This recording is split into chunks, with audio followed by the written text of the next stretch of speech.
নমস্কার। ওবম্যান ফাউন্ডেশন আয়োজিত শ্রদ্ধেয় শ্রী যুগল কিশোর মুখোপাধ্যায়ের লেখা the practice of the integral yoga with copious hints for the pilgrims of the path, এই বইটির পাঠ এবং আলোচনার অনুষ্ঠানে যারা সমবেত হয়েছেন তাদের সকলকে আন্তরিক স্বাগত এবং শুভেচ্ছা জানাচ্ছি। যুগলদার এই অসাধারণ গ্রন্থখানি আমরা সকলেই জানি যে আমরা যারা শ্রী অরবিন্দের পূর্ণযোগের পথে পা রাখতে চাইছি তাদের পক্ষে অত্যন্ত গুরুত্বপূর্ণ একটি গ্রন্থ। এই গ্রন্থের বর্তমানে আমরা একাদশ অধ্যায়ের পাঠ এবং আলোচনায় রয়েছি। একাদশ অধ্যায়ের শীর্ষক হচ্ছে সাধনা থ্রু ওয়াক, কর্মসাধনা। এই যে কর্মসাধনা, আমরা সকলেই জানি যে পূর্ণযোগের পথে কর্মসাধনা অত্যন্ত গুরুত্বপূর্ণ একটি বিষয়, এবং যেহেতু মা এবং শ্রী অরবিন্দের পূর্ণযোগে বাইরের দিক থেকে আচার আচরণকে সেভাবে কোনো গুরুত্ব দেওয়া হয়নি, তাই জন্যে একেবারে জীবনের চলার পথে প্রতি মুহূর্তে যে কাজগুলোর সম্মুখীন আমাদের হতে হয়, সেই কাজ, সেই কর্ম, সেইটি আমাদের এই পূর্ণযোগের অত্যন্ত গুরুত্বপূর্ণ একটি অংশ। আমাদের একেবারে চূড়ান্ত লক্ষ্য সেটি খুব পরিষ্কার।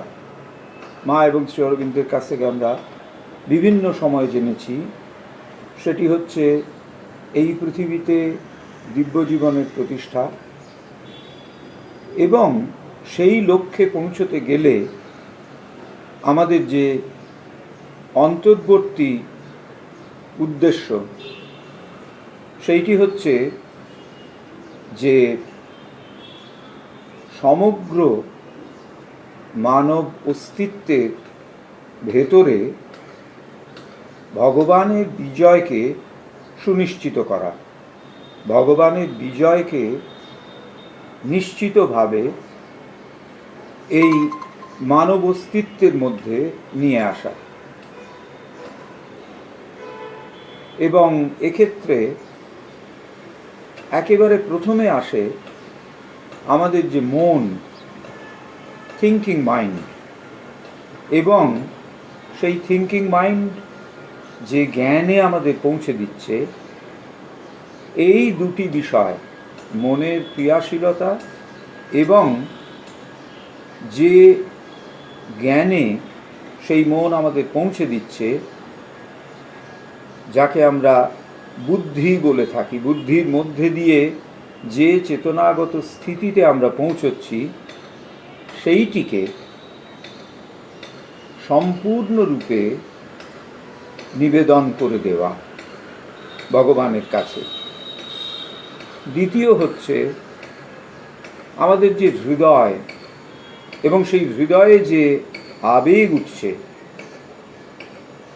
সেই আবেগকে সম্পূর্ণরূপে ভগবানের কাছে নিবেদন করে দেওয়া। এবং তৃতীয় হচ্ছে আমাদের যে দেহ চেতনা, যা আমাদের অন্তশ্চেতনার আবাস হিসেবে কাজ করছে, তাকে অন্তশ্চেতনার আধার হিসেবে উপযুক্ত হয়ে করে তোলা, তাকেও ভগবানের কাছে সমর্পণের ভেতর দিয়ে। তো তাহলে একটা ত্রিভুজের মতো মন, চেতনা, তার ভেতর দিয়ে পৌঁছানো যে জ্ঞান, প্রাণ সত্তা যার কেন্দ্রে রয়েছে হৃদয়, সেখানকার সকল অনুভব এবং সমস্ত আবেগ, আর দেহ সত্তা যেটি আমাদের অন্তশ্চেতনার ধারক, এই যে তিনটি সত্তা, তার ভেতরকার যে সীমাবদ্ধ নির্দিষ্টতা, তাকে সম্পূর্ণরূপে ভগবানের কাছে নিবেদন করা বা কনসিক্রেট করা, যার ভেতর দিয়ে আমরা পৌঁছবো আমাদের ইন্টারমিডিয়েট গোল বা অন্তর্বর্তী লক্ষ্যে। সেটি হচ্ছে কি না, achievement of victory of the divine in the totality of a embodied human existence. আমাদের এই যে মানুষী অস্তিত্ব, তার ভেতরে সম্পূর্ণরূপে দিব্য বিজয় সুনিশ্চিত হবে। তার মানে এই মানুষী অস্তিত্বের মধ্যেকার যে সীমাবদ্ধতা, সেটি সম্পূর্ণরূপে পরাভূত হবে, বশ্যতা স্বীকার করবে দিব্যত্বের কাছে। সেই দিব্যত্ব তাকে ক্রমশ নিজের স্বরূপে গড়ে তুলবেন। এর ফলে আমাদের যে আলটিমেট গোল, সেটি হচ্ছে establishment of divine life upon earth, সেইখানে আমরা পৌঁছতে পারব। তো এই যে তিনটি মন, প্রাণ এবং দেহ, এই তিনটি যে উপাদান, আমাদের চেতনাগত উপাদান, এরা এই সৃষ্টিতে বা এই পৃথিবীতে নিরন্তরভাবে, এই পৃথিবী বা এই সৃষ্টির সঙ্গে যুক্ত রয়েছে নিরন্তরভাবে। কিসের মাধ্যমে না, নানান কাজের মাধ্যমে। যতক্ষণ পর্যন্ত না আমরা পরিবেশের সঙ্গে কোনো একটি নির্দিষ্ট কর্মধারার ভেতর দিয়ে সম্পর্কিত হচ্ছি, ততক্ষণ পর্যন্ত আমাদের অস্তিত্ব নিশ্চিত হচ্ছে না।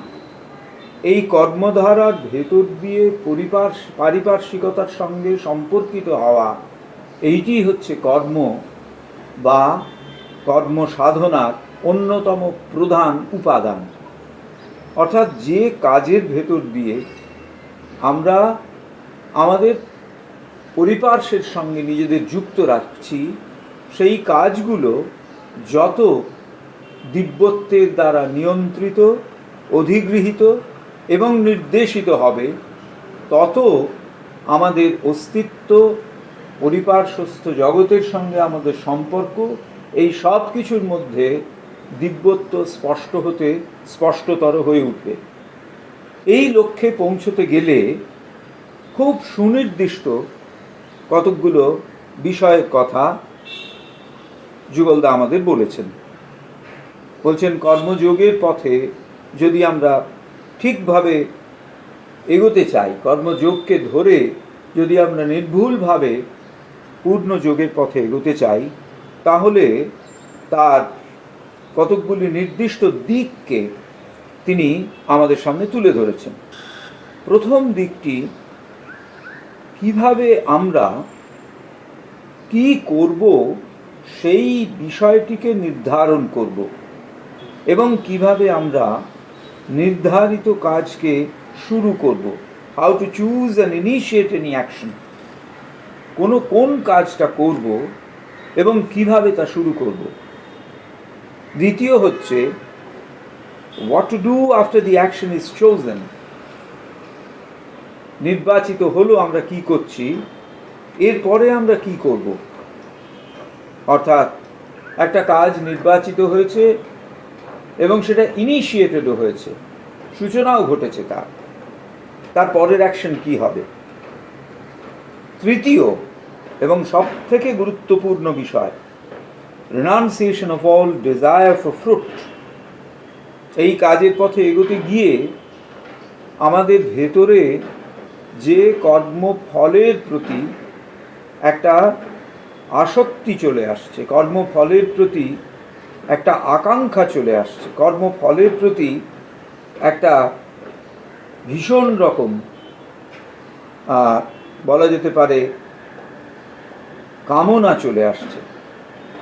এইটিকে কি করে আমরা রিনাউন্সিয়েট করব, ত্যাগ করব, এই বিষয়টি, এই তিনটি বিষয়ই আমরা আগের দিনে আলোচনা করেছিলাম। বিশেষ করে কর্মফলের বিষয়টি, কর্মফল ত্যাগের বিষয়টি গত দিনে বিস্তারিতভাবে যুগলদার লেখা থেকে এবং যুগলদা মা এবং শ্রী অরবিন্দের যে বিভিন্ন গ্রন্থ থেকে মূল বিষয়গুলিকে, প্রয়োজনীয় বিষয়গুলিকে উদ্ধার করেছেন, সেগুলো আমরা আলোচনা করেছিলাম।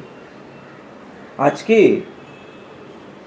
আমাদের আলোচনার বিষয় renunciation of all attachment to any specific work। দুটি শীর্ষকের ভেতরে পার্থক্য আছে।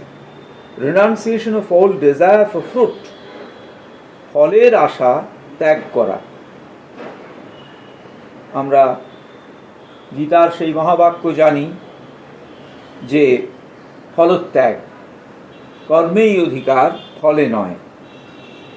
সেটি আমরা বিস্তারিতভাবে গতদিন যুগলদার লেখা থেকে আলোচনা করেছি এবং সেখানে যুগলদা বলেছেন যে যতক্ষণ, শ্রী অরবিন্দের কথা থেকে উদ্ধার করে, যে যতক্ষণ পর্যন্ত আমরা কর্মফলের সঙ্গে অ্যাটাচড থাকব, যতক্ষণ আমরা কর্মফলের সঙ্গে সংযুক্ত থাকব, নিজেদের যুক্ত করব, আসক্ত থাকব, ততক্ষণ পর্যন্ত যে যজ্ঞ আমরা করছি, যজ্ঞ মানে কর্মের ভেতর দিয়ে যে যজ্ঞে আমরা যুক্ত রয়েছি, সেই যজ্ঞ ভগবানকে উদ্দেশ্য করে হবে না, হবে আমাদের ক্ষুদ্র অহংকে উদ্দেশ্য করে। শ্রী অরবিন্দ বলছেন আমরা অন্যরকম কিছু ভাবতে পারি, কিন্তু তা সব আদতে হবে আমাদের ঠকানো, আত্মপ্রতারণা, ডিসিভিং আওয়ারসেলভস। আমরা আমাদের ধারণায় ভগবানকে গড়ে নেব, আমাদের ধারণায় কর্তব্যবোধ তৈরি করে নেব, আমাদের অনুভব, আমাদের ফর আওয়ার ফেলো ক্রিচার্স, সেইটি নিয়ে আমরা ব্যস্ত থাকব। কিন্তু আদতে আমাদের যে কাজ, আমাদের যারা আশেপাশে রয়েছেন তাদের প্রতি আমাদের কর্তব্য নিয়ে আমরা নিজেদের মতো একটা ধারণা তৈরি করে নেব। কোনটা ভালো, কোনটা খারাপ, জগতের পক্ষে কোনটা ভালো, জগতের পক্ষে কোনটা খারাপ, এসব নিয়েও আমরা নিজেদের মতো একটা ধারণা গড়ে নেব। এমনকি ভগবানের প্রতি, প্রভুর প্রতি, যিনি সর্বেশ্বর, তাঁর প্রতি আমাদের যে ওবিডিয়েন্স, আমরা যে তাঁকে মেনে চলছি, এই বিষয়টিও আদতে নির্ধারিত হবে আমাদের নিজেদের বিচারের উপরে। এগুলো সবই শেষ পর্যন্ত আমাদের নিয়ে যাবে একটা অহংকেন্দ্রিক সার্থকতার বোধের দিকে। এর ওপরেই নির্ধারিত হবে আমরা কি করব, কিভাবে করব, তার একটা প্রেফারেন্স। এবং এটা আমাদের কাছে একটা অসত্য, যদিও তাকে বাইরে থেকে দেখলে সত্য বলে মনে হয়, এইরকম একটা আবরণ তৈরি করবে against the demand made on us to root all desire out of our nature। আমাদের ভেতরে একটা বলে যাব আমরা যে আমাদের প্রকৃতি থেকে সমস্ত কামনাকে আমরা বর্জন করব, কিন্তু আদতে ওই কামনা বর্জনের প্রকৃতি নির্ধারিত হবে আমাদের ইগোইস্টিক, অহংকেন্দ্রিক প্রকৃতির, মানব প্রকৃতির দ্বারা। এবং সেক্ষেত্রে সবটাই আমরা ধরে নেব এই রকম করলে বোধ হয় আমরা বেরিয়ে আসছি, কিন্তু আদতে সেটা হবে একটা অসত্যের আবরণ। সবশেষে তিনি বলেছেন to do every action as a consecrated offering to the divine without any desire for any conceivable fruit from the action is the siddhi of this stage of the karma sadhana। কর্মসাধনার মূল বিষয়টি হচ্ছে যে প্রত্যেকটি কাজকে ভগবানের কাছে নিবেদন হিসেবে দিতে হবে এবং তার ভেতরকার, তার মধ্যে দিয়ে আসা কোনো রকম ফলের প্রতি এতটুকু আসক্তি থাকলে, কামনা থাকলে চলবে না। এই চেতনাগত স্থিতিতে যখন আমরা পৌঁছব, তখনই আমাদের কর্মসাধনায় সিদ্ধিলাভ ঘটবে। এবারে আমরা চতুর্থ শীর্ষকে আসছি, যেটি আমরা বলছি খুব সামান্য পার্থক্য। Renunciation of all attachment to any specific work. কোনো বিশেষ কাজের প্রতি আমাদের যে আসক্তি, সেইটি ত্যাগ করা। সাধারণভাবে সমস্ত কাজের প্রতি আসক্তি ত্যাগ করা সেটা একরকম, কিন্তু বিশেষ কয়েকটি কাজের প্রতি, যুগলদা প্রথমেই বলছেন, অনেক ক্ষেত্রেই এরকম দেখা যায় যে যদিও কোনো একজন বিশেষ সাধক তার এই পথে এগিয়ে চলবার অগ্রগামিতার ক্ষেত্রে তিনি এমন একটি স্তরে পৌঁছেছেন যেখানে তিনি যে কোনো কাজই করছেন ফলের প্রতি এতটুকু আসক্তি না রেখে, yet he still retains some preference for some particular types of work. Yet he still retains some preference for some particular type of work. কোনো বিশেষ কাজের প্রতি একটু পক্ষপাত তার থেকে যাচ্ছে। The execution of these actions give him some special satisfaction. সেই কাজের প্রতি তার যে একটা, সেই কাজটি তিনি সেইভাবে সম্পন্ন করলে তাকে যেন একটা বিশেষ সার্থকতাতে তা নিয়ে যাচ্ছে। এই রকম যে আসক্তি, তাকেও কিন্তু সম্পূর্ণরূপে বর্জন করতে হবে। ব্যক্তিগত একটি অভিজ্ঞতা, অনেক বছর আগে কেদারনাথ বেড়াতে যাচ্ছিলাম। তো যে দলে আমরা যাচ্ছিলাম সেই দলে একজন ছিলেন অসম্ভব ধর্মপ্রাণ মানুষ।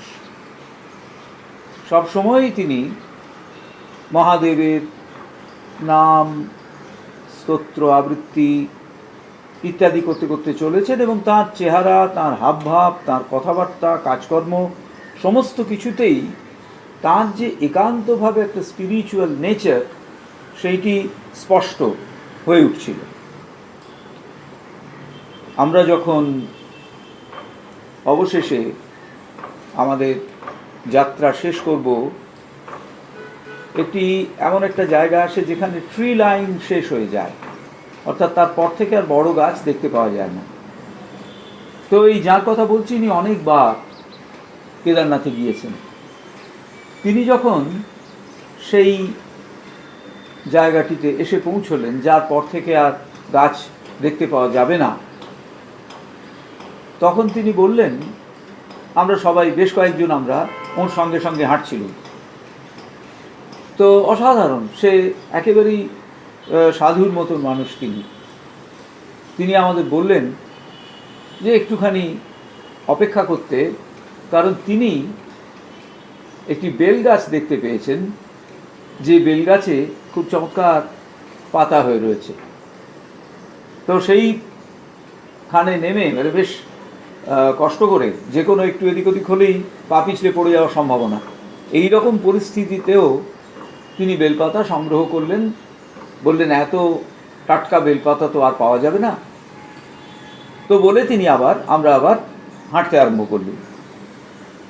তো আমি তখন তাকে জিজ্ঞেস করেছিলাম যে আচ্ছা, আপনি তো সবই নিবেদন করেছেন মহাদেবের চরণে, তো তাহলে এই বিষয়টুকু, এই বেলপাতাটা না নিলে কি আপনার পুজো সম্পূর্ণ হতো না? তো তিনি বললেন, না, বেলপাতা দিয়ে পুজো করলে মহাদেব বিশেষ রকম তৃপ্ত হন। তার এই বক্তব্যের ভেতরে ঠিক ওই বিষয়টি আমি দেখতে পাচ্ছিলাম, যেটি এখানে যুগলদা লিখছেন। he retains some preference for some particular types of work, the execution of these actions give him some special satisfaction. This attachment to work too has to be utterly renounced. এটিকেও পরিপূর্ণরূপে ত্যাগ করতে হবে। শ্রীরামকৃষ্ণদেবের একটি অসাধারণ কথা আছে, এটি শ্রী শ্রী রামকৃষ্ণ কথামৃতেই রয়েছে। তিনি বলছেন যে পুজো করতে যাওয়ার আগে ফুল তুলতুম, একদিন দেখিয়ে দিলে সমস্ত ফুল গাছটাই তার পায়ে অর্ঘ্যের মতন রয়েছে, সেদিন থেকে আমার ফুল তোলা বন্ধ হয়ে গেল। এইখানে সাধক অতিক্রম করছেন, ওই যে even some preference for some particular types of works, সেইটিকে অতিক্রম করছেন সাধক। তারপর বলছেন, after all the spiritual benefit of an action does not derive from the nature of the action, but from the spirit in which the work is done. এইটি একেবারে ভীষণ গুরুত্বপূর্ণ একটি সেন্টেন্স। বলছেন শেষ পর্যন্ত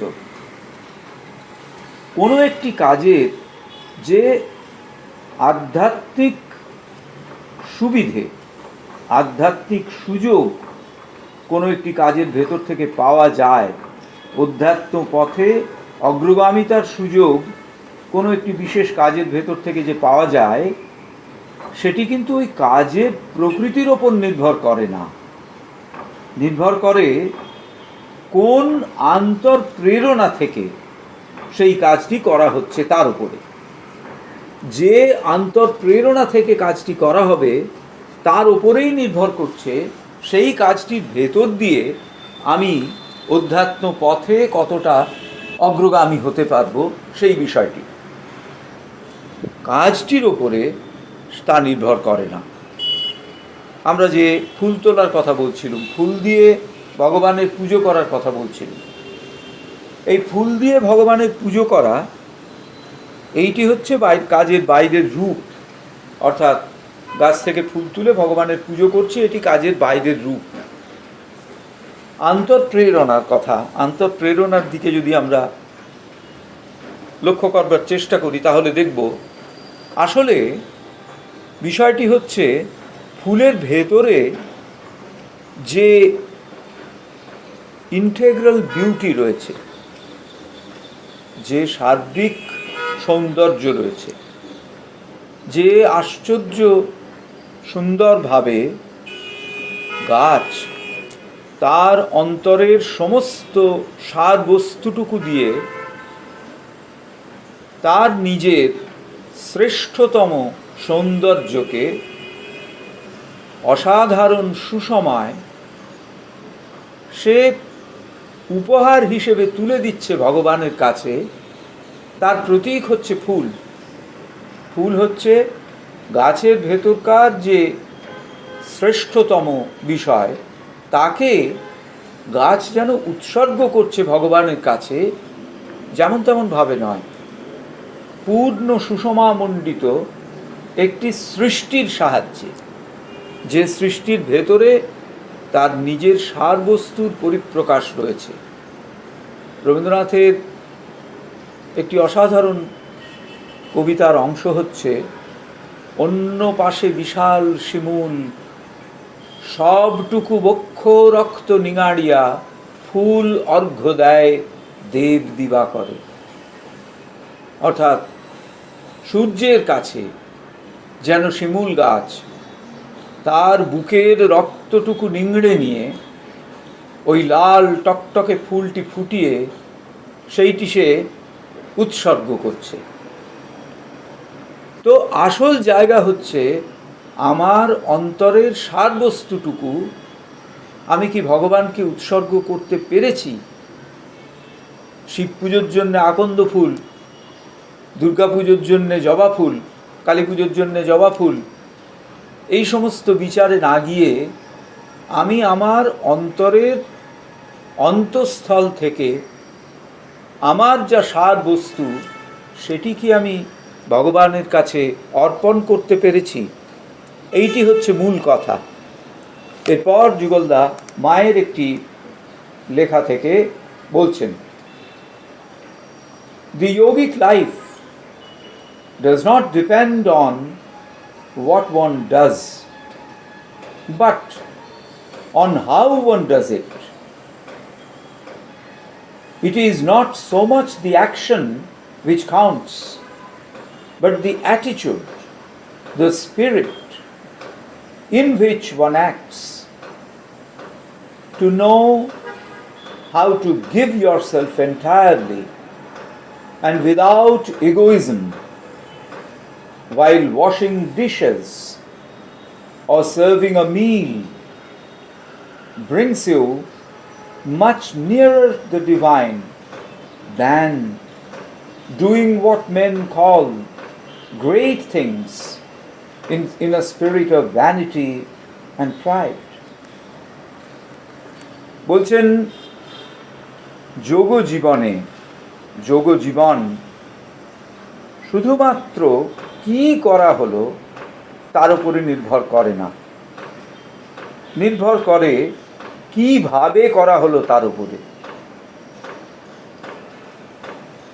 যে কাজ একজন করছেন সেই কাজটিকে ধর্তব্যের মধ্যে আনা হয় না, কিন্তু কীরকম মনোভাব নিয়ে, কীরকম আন্তঃপ্রেরণা নিয়ে তিনি সেই কাজটি করছেন সেইটিকেই বিচারের জায়গাতে নিয়ে আসা হয়। নিজেকে তারপর বলছেন, to know how to give yourself entirely and without egoism while washing dishes or serving a meal brings you much nearer the divine than doing what men call great things in a spirit of vanity and pride. যিনি খাওয়া হয়ে যাওয়ার পর থালা ধুচ্ছেন, অথবা যিনি খাদ্য পরিবেশন করছেন, তিনি যদি সেই কাজের মাধ্যমে নিজেকে সম্পূর্ণরূপে কোনো রকম অহংবোধ ব্যতিরেকে ভগবানের কাছে নিবেদন করতে পারেন, বা যার জন্যে কাজটি করা হচ্ছে তার কাছে নিবেদন করতে পারেন, তাহলে তিনি ভগবানের অনেক কাছে পৌঁছে যান তাদের থেকে যারা ওই বড় করে ঘোষণা করা যে বড় কাজ সেই সমস্ত সম্পাদন করেন নিজেদের ভেতরকার একটা গর্ববোধ এবং একটা লোক দেখানো মনোভাব থেকে। বলছেন, thus to consider all actions equally and renounce all attachment to any specific action, but to do every single action of our daily life as a perfectly desireless, consecrated offering to the divine is the siddhi of this stage of কর্মযোগ। বলছেন কর্মযোগের এই যে চতুর্থ stage, যেখানে তিনি বলছেন চতুর্থ স্তর, যেখানে তিনি বলছেন কোনো বিশেষ কাজের প্রতি যে বিশেষ আকর্ষণ বা আসক্তি সেইটিকে ত্যাগ করা। বলছেন সমস্ত কাজকে একরকমভাবে দেখতে হবে। আমি যখন মায়ের ছবির সামনে ফুল সাজাচ্ছি সেটিও যে দৃষ্টিতে দেখব, আমি যখন আমার বাড়ি পরিষ্কার করছি সেটিকেও সেই একই দৃষ্টিতে দেখব। এই যে সমদৃষ্টি, সমস্ত কাজের প্রতি অভিন্ন দৃষ্টি, কোনো একটি কাজকে আলাদা করে তার ভেতর দিয়ে ভগবানের কাছে, ভগবানের বেশি কাছে পৌঁছানো যাচ্ছে এরকম ভাবনার মধ্যে না রাখা, এইটি হচ্ছে কর্মযোগের এই স্তরের সিদ্ধি, অর্থাৎ generalised renunciation of attachment towards the fruit, সেটা যেমন ঠিক, তেমনি renunciation of all attachment to any specific work, সেইটি তারপরেই আসে। এবারে পঞ্চম, actions initiated by spiritual inspiration. Actions initiated by spiritual inspiration. আধ্যাত্মিক প্রেরণায়, অধ্যাত্ম প্রেরণায় যে কাজ আমরা সম্পাদন করছি সেই কাজ সম্পর্কে শ্রী অরবিন্দ বলছেন। কি বলছেন? না, আমাদের সমস্ত সাধারণ কাজ তিনি বলছেন যে এগুলো যেন একেবারে ঠিকঠাক থাকে না, এগুলো যেন ভিশিয়েটেড হয়ে থাকে, অর্থাৎ এর ভেতরে মিলেমিশে যায়। কি মিলে থাকে এর মধ্যে? না, আমাদের কিছু ব্যক্তিগত কামনা বাসনা, সেগুলো যে কোনো সাধারণ কাজের ভেতরে মিশে থাকে। আমি যদি আমার ফেলো পার্সনকে কোনো একটা কাজে সাহায্য করি, আমার পাশের মানুষটিকে কোনো একটা কাজে সাহায্য করি, তখনও সেই যে আমি তাকে সাহায্য করছি এই কথাটা আরও কিছু মানুষ জানুক, এরকম একটা ভাবনা মনের ভেতরে কোথাও থাকে। অনেকের ক্ষেত্রে আবার সেটা ছাড়াও, সেটা হয়তো থাকে না, কিন্তু এরকম একটা থাকে, আমি একটা মস্ত বড় কাজ করছি, যে কাজটা অনেকে করে না। বলছেন, in fact it is this desire, in fact it is this overtly or covertly lying within us which propels us to any activity. অর্থাৎ এই যে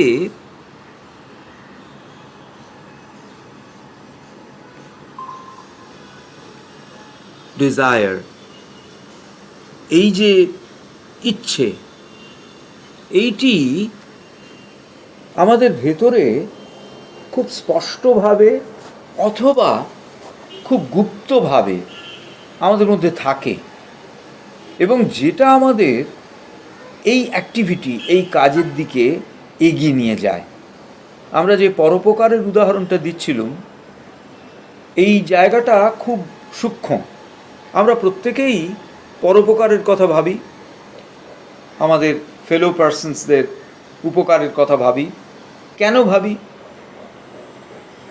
একদিকে বাইরের দিক থেকে দেখলে, আমরা যখন বাইরের দিক থেকে দেখি, আমরা বারবার শুনেছি যে আমার সঙ্গে আমার পাশের মানুষটির কোনো পার্থক্য নেই,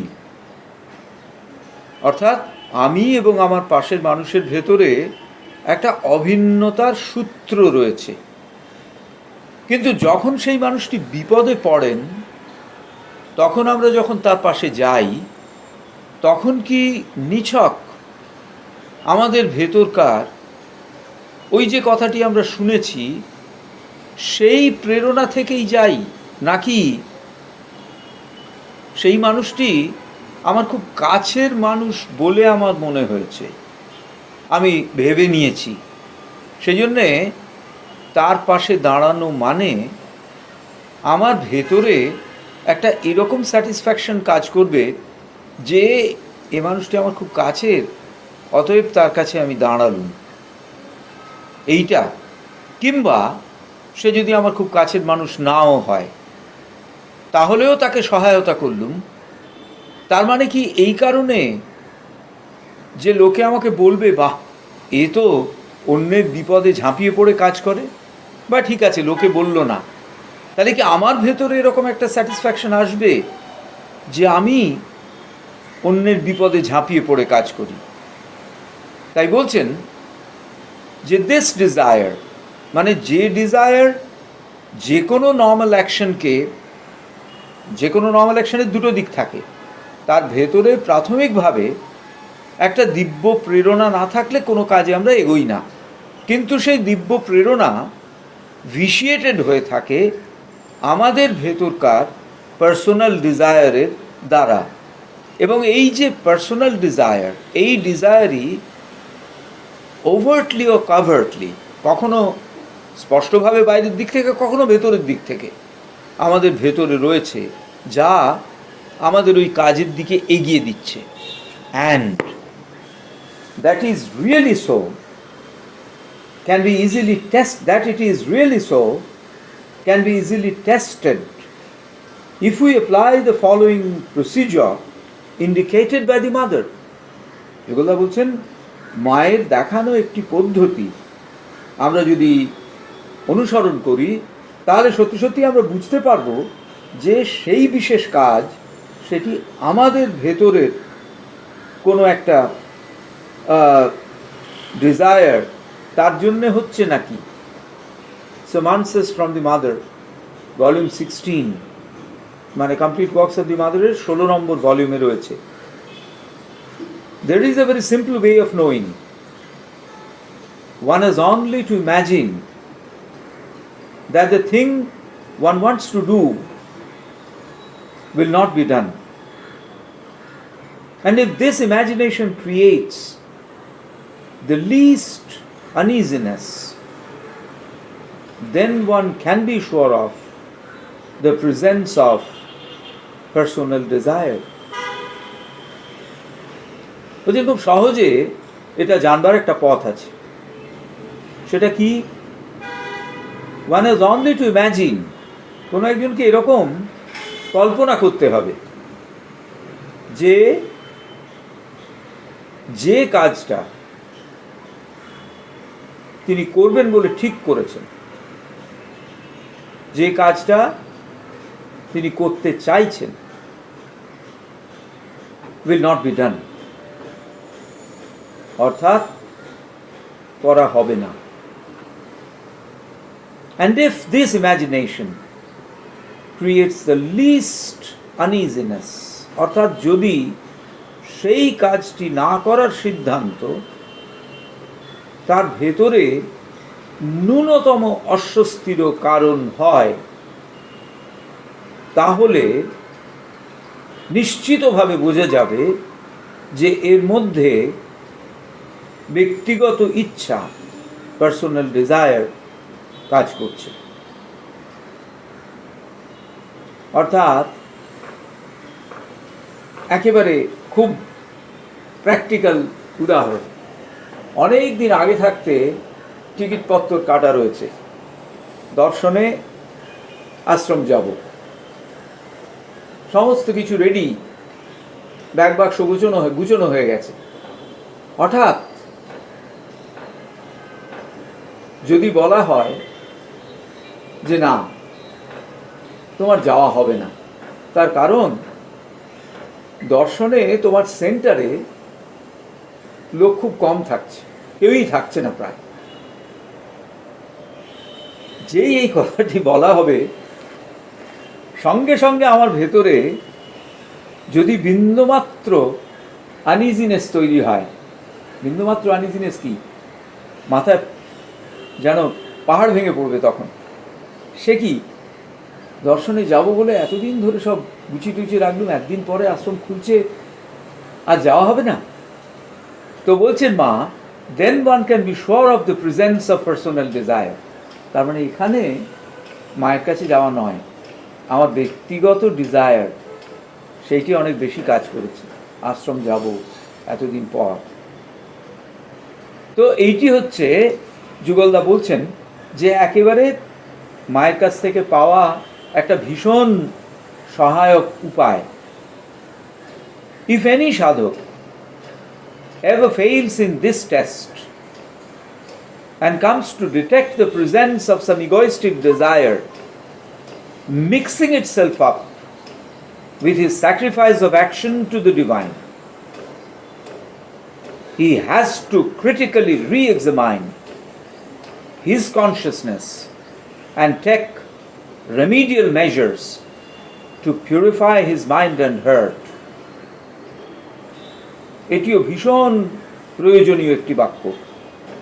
যদি কোনো সাধক কখনো এই ধরনের পরীক্ষাতে অসফল হন, অর্থাৎ যে কাজটি তিনি করবেন বলে ঠিক করেছেন, হঠাৎ দেখা গেল সেই কাজটি হচ্ছে না, এরকম জায়গায় যদি তার ভেতরে ন্যূনতম অস্বস্তিও আসে, তার মানে বোঝা যাচ্ছে এই পরীক্ষাতে তিনি পাশ করতে পারলেন না। তাহলে কি করতে হবে? আমরা অনেকেই পারি না। যে উদাহরণ দিলুম, শেষ মুহূর্তে বলা হলো সেন্টারে কেউ নেই। আমার তখন মনে হলো এ কী হলো, বিভিন্ন জনকে দোষারোপ করতে আরম্ভ, অমুক কেন গেল, তমুক এই কাজে কেন চলে যাবে, ওয়াই কেন থাকবে না, ইত্যাদি ইত্যাদি। তা বলছেন যে যদি কোনো সাধক এই পরীক্ষাতে অসফল হন এবং তিনি যদি যে বিশেষ অহংতাড়িত বাসনার জন্যে, মানে অহংতাড়িত বাসনার মিশ্রণের জন্যে তার ভগবানের কাছে যে স্যাক্রিফাইস, অর্থাৎ আশ্রম যাওয়াটা কি? আমাদের আশ্রম যাওয়া আসলে is an action of sacrifice to the mother. আশ্রম যাওয়া মানে মায়ের কাছে একটা স্যাক্রিফাইস, যেন নিজেকে মায়ের কাছে আমরা নিবেদন করছি, তারই একটা উপায় হচ্ছে আশ্রম যাওয়া। নট দি অনলি মিনস, কিন্তু one of the principal means হচ্ছে sacrificing myself to the mother. সেটি হচ্ছে আশ্রম যাওয়া, তার একটি উপায়। তো কিন্তু এই উপায় শুধুমাত্র মায়ের কাছে নিজেকে নিবেদন করা এইটুকুই ছিল না। যেহেতু আমাদের ভেতরে একটা রাগ এলো, বিরক্তি এলো, হতাশা এলো, দুঃখ এলো, কষ্ট এলো, তারপরে বুঝতে হবে এর সঙ্গে আমার একটা ইগোইস্টিক ডিজায়ার মিশে ছিল। সেই জন্যে শেষ মুহূর্তে আশ্রম যাওয়া ক্যান্সেলড হয়ে যেতে আমার ওই সমস্ত আসছে। তখন he has to critically re-examine his consciousness, নতুন করে চেতনাকে আবার ভালো করে পরীক্ষা করা, এবং যে জায়গাতে কোথায় মাইন্ড অ্যান্ড হার্ট, মন এবং অনুভব, এই দুটি জায়গাতেই গোলমাল থাকে, হয় মনের যুক্তির দিকে অথবা হার্ট অনুভবের আবেগের দিকে, এই দুটোর কোনো জায়গায় গোলমাল আছে। সেই গোলমালের জায়গাটিকে চিহ্নিত করে সেখানে রেমিডিয়াল মেজার্স, সেখানে জিনিসটাকে সারিয়ে তোলার উপযুক্ত উপায় অবলম্বন করতে হবে। আমাদের কাছে এই কাজটা সব থেকে সহজ হয়, মা করে দিয়েছেন, সেটি হচ্ছে সবটা মায়ের কাছে দিয়ে দেওয়া। যে মা দেখো, তক্ষুনি হবে না, কারণ তক্ষুনি আমাদের এত বেশি আমরা ওভারপাওয়ার্ড হয়ে থাকি উইথ আওয়ার ইগোইস্টিক ডিজায়ার, যে তখন আমরা কিছুতেই মায়ের কাছে রাখতে পারবো না। বেশ কিছুদিন পর যখন ব্যাপারটা থিতিয়েছে, যখন আমরা বুঝতে শুরু করেছি যে এতখানি আপ্লুত, মানে এতখানি আমাদের ভেতরকার যে আন্দোলন সেইটি বোধহয় ঠিক হয়নি, তখন সবটা মায়ের কাছে ফেলে দিতে হয়। যে মাই দেখো, এই আমি, এর মধ্যে তুমি আমাকে দেখিয়ে দাও কোথায় আমার অসুবিধে ছিল, এবং আমি তো তোমার কাছে খুলে দিয়েছি সব, সুতরাং তুমি সেই অসুবিধের জায়গাগুলো রেকটিফাই করে দাও, রেমিডিয়াল মেজার্স তোমার কাছ থেকে আমি চাইছি। সুতরাং কিন্তু ওই ক্রিটিক্যাল রি-এক্সামিনেশন এইটা নিজেকে করতে হবে। আমি আমার মন এবং হৃদয়কে মায়ের সামনে খুলে দিয়েছি, কিন্তু তার প্রত্যেকটি অংশ আলাদা আলাদা করে দেখতে হবে, কোথায় কীরকমভাবে কী তরঙ্গ এসেছিল। That has led me to the attitude that I was in. এখন now suppose for a moment that a particular sadhuk has reached a state where he does every single action of his daily life as a consecrated service to the divine, without seeking for any fruit out of it, nor being particularly attached to any specific action. তিনটে দিক পরিষ্কার। প্রথম বলছেন যে সমস্ত কাজ, প্রতি মুহূর্তে সমস্ত কাজ তিনি করছেন ভগবানের কাছে নিবেদনের মতো। দ্বিতীয়, কোনো ফলের প্রতি কোনো ফল তার থেকে তিনি চাইছেন না, এবং কোনো বিশেষ কাজের সঙ্গেও তিনি আসক্ত নন, কাজের প্রতিও তিনি আসক্ত নন। তিনটে খুব পরিষ্কার। If this becomes the habitual poise of his consciousness, the sadhak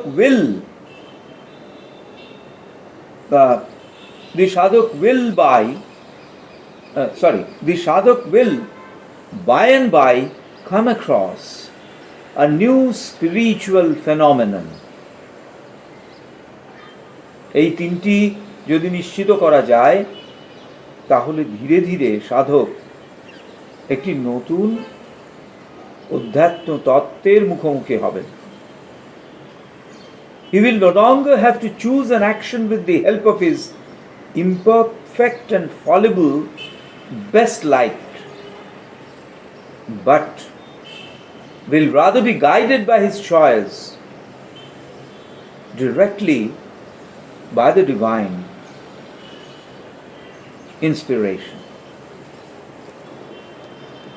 বলছেন, যদি এই অবস্থা হয়, এই বিষয়টি যদি একজন সাধক নিশ্চিত করতে পারেন যে প্রতি মুহূর্তের সমস্ত কাজ ভগবানের কাছে নিবেদিত হচ্ছে, আমি কোনো কাজের এতটুকু ফলের প্রতি আসক্ত নই, এবং কোনো বিশেষ কাজের প্রতিও আমার আসক্তি নেই, এইটা যদি আমার অভ্যাসের মধ্যে চলে আসে, তাহলে দেখা যাবে যে এমন কোনো কাজ তিনি নির্বাচন করছেন না যেটি সরাসরি ভগবানের নির্বাচনের দ্বারা সমর্থিত নয়। এক্ষেত্রে বলছেন, ওই যে আমরা বলেছিলাম বেস্ট লাইট, একেবারে যুগলদার প্রথম যে how to choose and initiate any action, সেখানে যুগলদা বলছেন, whatever be the nature of the best light available to a particular sadhak, and whatever be the action chosen by him, best light, অর্থাৎ তার চেতনার ভেতরের সব থেকে সহায়ক যে আলো, যার সাহায্যে তিনি কাজটি করেছেন, সব থেকে সহায়ক যে জ্ঞান, যার সাহায্যে তিনি কাজটি করেছেন, আমরা এর আগেই বলেছি। তিনি বলছেন যে best light available to me, the duty as determined by the best light available to me, আমার চেতনার শ্রেষ্ঠতম যে আলো, তার সাহায্যে আমি কর্তব্য নির্বাচন করেছি। বলছেন সেই আলো তারও সাহায্য নেওয়ার প্রয়োজন হবে না যদি এই তিনটি দিক একজন সাধক নিশ্চিত করে থাকেন। তাহলে কি হবে না, ডিরেক্টলি বাই ডিভাইন ইন্সপিরেশন তার কাজ নির্বাচিত হয়ে যাবে দিব্য প্রেরণার দ্বারা। দিব্য প্রেরণা সরাসরি তার মধ্যে দিয়ে কাজ করে কাজটিকে নির্বাচন করে তুলবেন। বলছেন, of course this achievement has got many stages of progress. Thus, at first the personal will of the sadhak may be occasionally or frequently enlightened or moved by supreme will or conscious force beyond it, then constantly replaced, and last identified and merged in that divine power action অসাধারণ তিনটি স্তর, যদিও এগুলি আমাদের চেতনাগত স্থিতি থেকে বহু দূরবর্তী, তবুও ভীষণ গভীরভাবে প্রত্যেকটিকে তিনি পয়েন্ট আউট করেছেন। বলছেন যে এই যে জায়গা যেখানে আমার চেতনার শ্রেষ্ঠতম জ্ঞানের আলোক তারও প্রয়োজন হচ্ছে না, সরাসরি আমার চেতনা দিব্য প্রেরণার দ্বারা নির্দেশিত হচ্ছে এবং সেই নির্দেশের মাধ্যমে সে কর্তব্য নির্বাচন করছে। এই যে ঘটনাটা, এর আগে অনেকগুলো স্টেজ আছে, স্তর আছে। প্রথম স্তর কি না, সাধকের যে ব্যক্তিগত ইচ্ছা, পার্সোনাল উইল, কোনো একটি কাজ করবার আমাদের যে ব্যক্তিগত ইচ্ছে, সেটি অকেশনালি ও ফ্রিকুয়েন্টলি, অর্থাৎ কখনো কখনো অথবা খুব ঘন ঘন সেটি উজ্জ্বল হয়ে উঠবে, অথবা তা কার্যকরী হবে কিসের সাহায্যে? বা সুপ্রিম উইল, একটা চূড়ান্ত পরম ইচ্ছা শক্তির দ্বারা, কনসিয়াস ফোর্স, অথবা এমন এক চেতন শক্তির দ্বারা যা এর থেকে অনেক ওপরের, বিয়ন্ড ইট। অর্থাৎ আমাদের পার্সোনাল উইল সেটি আর নিছক আমাদের দ্বারা নিয়ন্ত্রিত হবে না, কখনো কখনো অথবা খুবই ঘন ঘন সেটি পরম ইচ্ছা শক্তি অথবা একটি চেতন শক্তি যা আমাদের চেতনার অনেক ঊর্ধ্বতর স্তর থেকে আসছে তার দ্বারা নিয়ন্ত্রিত হবে। তারপর কি হবে না, তারপর এই পার্সোনাল উইল চলে যাবে, উড বি রিপ্লেসড, পাকাপাকিভাবে এটি চলে যাবে, তার জায়গায় আসবে supreme will or conscious force. সবসময় নয়, ওই একই, occasionally or frequently. It will not be moved by the supreme will or conscious force. The supreme will or the conscious force will replace it, সরিয়ে দিয়ে নিজে ওই কাজটি করবেন। And last, সব শেষে, identified and merged in the divine power action, দিব্য শক্তি ক্রিয়ার সঙ্গে এই পার্সোনাল উইল মিলে যাবে। অর্থাৎ তখন আর আমি কিছু করছি না, তিনিই সব করছেন আমার ভেতর দিয়ে। বলছেন যে দুটি জায়গা থেকে কোট করছেন, একটি লাইফ ডিভাইন 903 পাতা, একটি দ্য সিনথেসিস অফ যোগা 207 পাতা।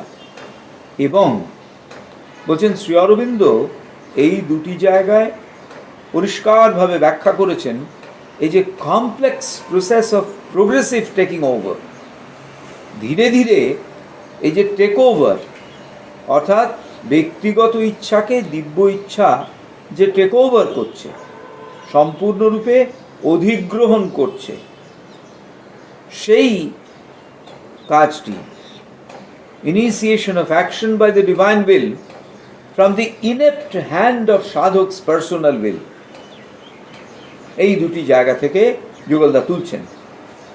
প্রথমে বলছেন শ্রী অরবিন্দের দ্য লাইফ ডিভাইন থেকে, this concentration of the will in walks proceeds by gradual elimination of the ego will and its motive power of desire.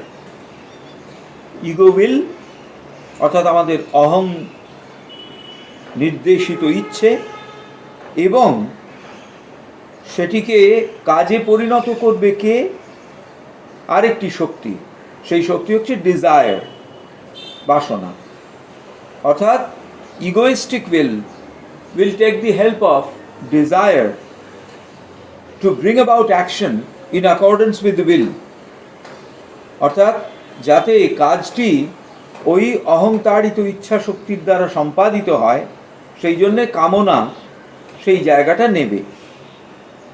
তো এইটা ধীরে ধীরে এই ঘটনাগুলো সরে যাবে। Gradual elimination of the will, ego will and its motive power of desire, এটি সরে যাবে। The law of being an action or the light of truth, which then guides the seeker, may be a clarity or power or principle which he perceives on the highest height of which his mind is capable. এই যে সরে গেল, eliminated হয়ে গেল, তাহলে কি আসবে? The law of being an action, অস্তিত্ব এবং ক্রিয়া। অর্থাৎ আমরা এই যে আমাদের অস্তিত্ব এই পৃথিবীতে রয়েছে, এবং সেই অস্তিত্ব কিভাবে আছে না সম্পর্কিত হয়ে আছে। কিসের সঙ্গে? পরিপার্শ্বের সঙ্গে সম্পর্কিত। পরিপার্শ্বের সঙ্গে সম্পর্কিত আমাদের এই অস্তিত্ব, এবং এই সম্পর্ক নির্ধারিত হচ্ছে কিসের সাহায্যে? অ্যাকশন, ক্রিয়ার সাহায্যে। তো এইটি তার ভেতরকার যে ল, যে নিয়ম, সেই নিয়ম কিন্তু আমাদের দ্বারা ইনিশিয়েটেড নয়। That is a law which has been initiated and enacted by the divine. This is a divine law, because our being and our action, আমাদের অস্তিত্ব এবং আমাদের এই পরিপার্শ্বের সঙ্গে সম্পৃক্ত থাকার কাজটি তো ভগবান করেছেন। তো তাহলে সেই নিয়ম, সেটি কি? দ্য লাইট অফ ট্রুথ, অর্থাৎ মহাসত্যের আলোক। এই যে আমাদের অস্তিত্ব এবং আমাদের কাজ, এটি আসলে মহাসত্যের আলোকের পরিপ্রকাশ। কিন্তু যেহেতু পার্থিব পরিপ্রকাশ, তাই এর সম্পর্কে অনেক কিছু মিশে গেছে, ভিশিয়েটেড হয়ে গেছে। তাই দ্য লাইট অফ ট্রুথ, যা আমাদের গাইড করবে, অর্থাৎ আমাদের নির্দেশ দেবে, সিকার, সাধককে নির্দেশ দেবে, that may be of a clarity of power or principle which he perceives on the highest height of which his mind is capable. এইটি সাধক বুঝতে পারবেন তার মন চেতনা যে সূক্ষ্মতম উচ্চতম জায়গায় পৌঁছয়, সেইখানে যতটুকু বোঝা সম্ভব সেইটুকু বুঝতে পারবেন। Or it may be a truth of the divine will which he feels present and walking within him. অথবা তিনি অনুভব করবেন উপস্থিতি। কিসের উপস্থিতি? না ডিভাইন উইল, দিব্য ইচ্ছা শক্তির ভেতরকার যে সত্য, তার উপস্থিতি তিনি অন্তরে অনুভব করবেন, এবং তার ক্রিয়া তিনি অন্তরে অনুভব করবেন, এবং এটাও বুঝবেন যে সেখানের আলো, সেখানের কণ্ঠস্বর, সেখানের শক্তি, অথবা ডিভাইন পার্সন অর প্রেজেন্স, দিব্য উপস্থিতি কিংবা ডিভাইন পার্সন, দিব্য রূপ, একেবারে মানুষের রূপ নিয়ে যেন তাকে নির্দেশ করছেন, এইটি যেন তিনি স্পষ্টভাবে অনুভব করবেন। তো তাহলে স্তরগুলো খুব স্পষ্ট। প্রথম, ইগো উইল আর মোটিভ পাওয়ার অফ ডিজায়ার, এটি চলে যাবে। দ্বিতীয়, law of being an action or the light of truth, সত্যের আলো যা আমাদের অস্তিত্ব এবং ক্রিয়ার ভেতরকার দিব্য নিয়ম, সেইটি গাইড হিসেবে কাজ করবে ততদূর পর্যন্ত যতদূর সাধকের মন চেতনা সূক্ষ্মতম স্তরে পৌঁছয়। তৃতীয়, না দিব্য ইচ্ছাশক্তির যে সত্য সাধক অনুভব করবেন তার অস্তিত্ব, এবং সেটি তার ভেতরে কাজ করছে, সেটি তাকে নির্দেশ করছে। কিসের সাহায্যে?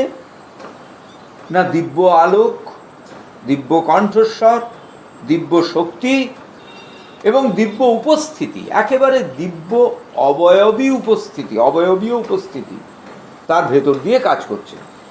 এইটি ধীরে ধীরে সাধক স্তরে স্তরে এইটিকে অনুভব করবেন। এটি হলো যুগলদা উদ্ধার করছেন থেকে, লাইফ ডিভাইন থেকে। আর সিনথেসিস অফ যোগ, something of the supreme will can manifest in us as an imperative impulsion, a God-driven action. সেই পরম ইচ্ছা শক্তির একটুখানি, তার খানিকটা, সেটা আমাদের ভেতরে পরিপ্রকাশিত হতে পারে। কিভাবে? অ্যাজ অ্যান ইম্পারেটিভ ইম্পালশন, একটা বাধ্যতা, তাকে মানা ছাড়া কোনো উপায় থাকছে না, এইরকম একটা ইম্পারেটিভ ইম্পালশনের ভেতর দিয়ে। অথবা আ গড ড্রিভেন অ্যাকশন। এই ইম্পারেটিভ ইম্পালশন কীরকম, কি আসলে?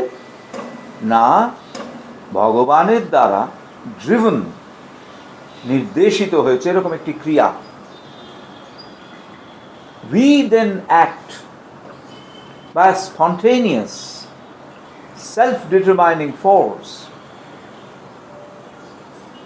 but a fuller knowledge of meaning and aim arises only afterwards. তখন আমরা কাজ করব। কিভাবে কাজ করব? একটা স্বতঃস্ফূর্ত সেলফ ডিটারমাইনিং ফোর্স, নির্দেশিত শক্তির দ্বারা, এমন একটি শক্তির দ্বারা which will be determined by the self, ভেতর থেকে উঠে আসা একটি শক্তি, তার একটা স্বতঃস্ফূর্ত প্রবাহ আমাদের কাজ করিয়ে নেবে, a God driven action, সেটি করিয়ে নেবে। but a fuller knowledge of meaning and aim, কিন্তু এর অর্থ এবং এর লক্ষ্য সেটা পরে, মানে পূর্ণভাবে তা আমরা পরে বুঝতে পারব। প্রথমটায় যেন আমাদের ভেতর দিয়ে কেউ কাজ করিয়ে নিচ্ছে, কিন্তু এর অর্থ এবং লক্ষ্য অনেক পরে বোঝা যাবে। অনেকেরই এরকম অভিজ্ঞতা রয়েছে যে আগে কখনো আশ্রম যাওয়া হয়নি, দক্ষিণ ভারত ঘুরতে ঘুরতে ঘুরতে হঠাৎই আশ্রমে চলে যাওয়া। এই যে হঠাৎই আশ্রমে চলে গেলুম, সেই সময় যদি ভাবি তাহলে বুঝতে পারবো না কেন এত জায়গা থাকতে পন্ডিচেরি যাওয়া হলো। এইটা হচ্ছে imperative impulsion, a God driven action. পরে যখন আমরা ভাববো তখন দেখব যে this was an act by spontaneous self determining force. একটা ভেতরের শক্তি স্বতঃস্ফূর্তভাবে আমাকে নিয়ে গেল, যার পূর্ণ জ্ঞান আসলে কেন নিয়ে গেল এবং অর্থ, এটি আমাদের কাছে পরবর্তীকালে স্পষ্ট হবে। পরবর্তীকালে সেটি আমরা জানতে পারবো, তখন আমরা বুঝতে পারবো না আমরা চলে গেছি। আমার পরিচিত একজন, সে নিছক পন্ডিচেরি ইউনিভার্সিটিতে পোস্ট গ্র্যাজুয়েশনে চান্স পেয়েছে বলে গিয়েছিল। অল ইন্ডিয়ার বিভিন্ন জায়গায় অ্যাপ্লাই করেছে, তার যে সাবজেক্ট ছিল পন্ডিচেরিতেও অ্যাপ্লাই করেছিল, ওখানে চান্স পেয়েও চলে গেছে ওখানে। ব্যাস, সেই যে চলে গেছে তারপর থেকে মায়ের সঙ্গে তার সংযোগ শুরু হয়েছে। তো এই হচ্ছে ইম্পারেটিভ ইম্পালশন, গড ড্রিভেন অ্যাকশন। আরও অন্য অনেক জায়গায় যেতে পারত, কেন পন্ডিচেরি? তার পরিবারে তার কোথাও এরকম আগে থাকতে কোনো যোগাযোগ ছিল না। তো এইভাবে ঘটনাটি ঘটে। Or the impulse to action may come as an inspiration or intuition, একটা এই যে ইম্পালস, কাজের দিকে এইরকম একটা যে আবেগজনিত অভিমুখীনতা, এটা কিভাবে আসতে পারে আরও? না, ইন্সপিরেশন ওর ইনটুইশন, একটা প্রেরণা বা একটা ভেতর থেকে উঠে আসা সজ্ঞা, but rather in the heart and body than in the mind, but rather in the heart and body than in the mind. হৃদয় এবং শরীরী অস্তিত্বে এই ইন্সপিরেশনের প্রবেগটা বেশি, এই ইন্সপিরেশনের প্রেরণাটি বেশি হৃদয় এবং শরীরী অস্তিত্বে। Here an effective sight enters in, but the complete and exact knowledge is still deferred and comes, if at all, later. বলছেন এখানে an effective sight, একটি যেন কার্যকরী দৃষ্টি প্রবেশ করেছে, কিন্তু সম্পূর্ণ এবং নির্ভুল জ্ঞান সেটি অনেক পরে আসতে পারে, যদি আদৌ আসে, নাও আসতে পারে, এরকম একটি ব্যাপার। কিন্তু একটা impulse or action that has come as an inspiration or intuition, অনেক সাধককে আশ্রমিককে বলতে শোনা গেছে যে এখনো বুঝলুম না ঠিক কেন, কোন বিষয়টুকু আমার ভেতর দিয়ে মা করিয়ে নিলেন, কিন্তু এটা বুঝেছি যে মা ডেকেছেন তাই এসেছি, মায়ের ডাক ভেতর থেকে শুনতে পেয়েছি, কিন্তু কতটা বা করিয়ে নিলেন কি সে সমস্ত বুঝতে পারিনি। মা ডেকেছেন তাই এসেছি এবং সেই থেকেই কাজ করে যাচ্ছি।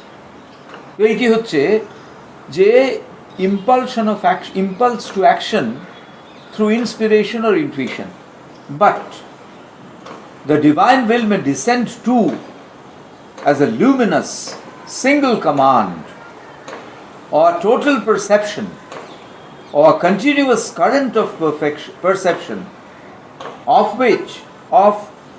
what is to be done into the will or into the thought or as a direction from the above, spontaneously fulfilled by the lower members.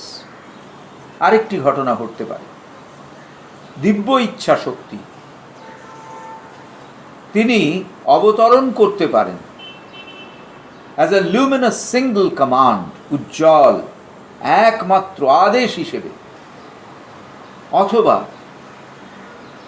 a total perception, একটা পূর্ণ অবহিতির ভেতর দিয়ে সবটা জানতে পারা গেল, অথবা a continuous current of perception, একটা অনবচ্ছিন্ন অবহিতির প্রবাহ, যেন অনবচ্ছিন্নভাবে ভেতরে জিনিসগুলো উন্মোচিত হয়ে যাচ্ছে, যা করতে হবে, into the will or into the thought, ইচ্ছা শক্তির ভেতরে আসতে পারে, চিন্তার ভেতরে আসতে পারে, or as a direction from above, অথবা ঊর্ধ্ব থেকে যেন একটা নির্দেশ, যা লোয়ার মেম্বার্স, মন প্রাণ দেহ সবগুলোর মধ্যে দিয়ে স্পন্টেনিয়াসলি, স্বতঃপ্রণোদিতভাবে, স্বতঃস্ফূর্তভাবে পূর্ণ হয়ে উঠছে।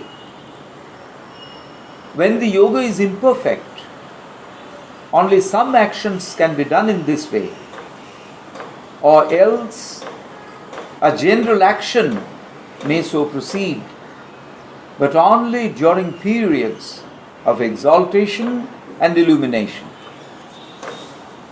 যখন যোগ সাধনা ইমপারফেক্ট, পরিপূর্ণরূপে সংশুদ্ধ হয়নি, তখন এই যে অপশনগুলো, এর কতকগুলো ঘটতে পারে, এভাবে কিছু কিছু ঘটতে পারে, অথবা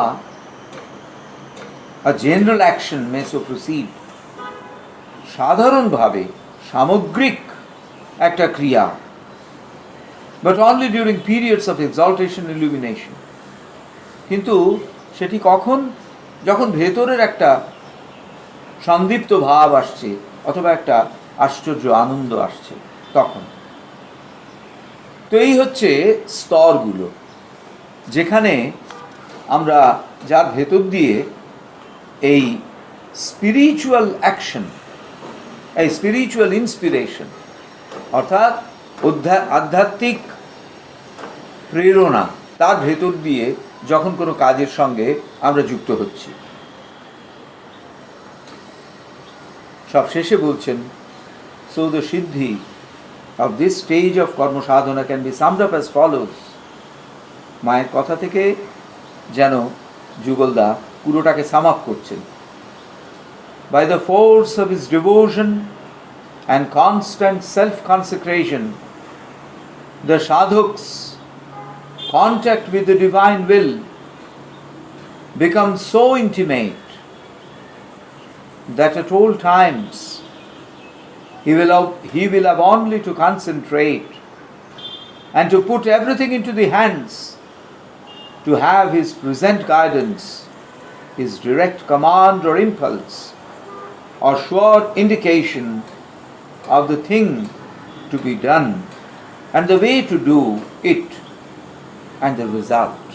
শ্রী অরবিন্দ দি মাদার বইতে লিখছেন, বলছেন তার ভক্তি এবং নিরন্তর আত্মনিবেদনের শক্তির সাহায্যে ভগবানের সঙ্গে সাধকের যোগাযোগ এত ঘনিষ্ঠ হয়ে উঠবে যে সর্বক্ষণ সাধক শুধুমাত্র একাগ্র হবেন ভগবানের প্রতি এবং সমস্ত কিছু তার হাতে দিয়ে দেবেন, যাতে বর্তমানের যে নির্দেশ, যে গাইডেন্স, পথ নির্দেশ, সেটি তিনি লাভ করেন। তিনি লাভ করেন ভগবানের প্রত্যক্ষ আদেশ অথবা প্রেরণা, এবং যা হচ্ছে নিশ্চিত লক্ষণ, যা করতে হবে এবং যে পথে তা করতে হবে এবং তা যে ফলের দিকে এগিয়ে যাবে, তার উজ্জ্বল উদাহরণ। আজকে আমরা এখানেই শেষ করছি। যারা আমাদের সঙ্গে ছিলেন তাদের সকলকে আন্তরিক ধন্যবাদ এবং কৃতজ্ঞতা জানাচ্ছি। নমস্কার।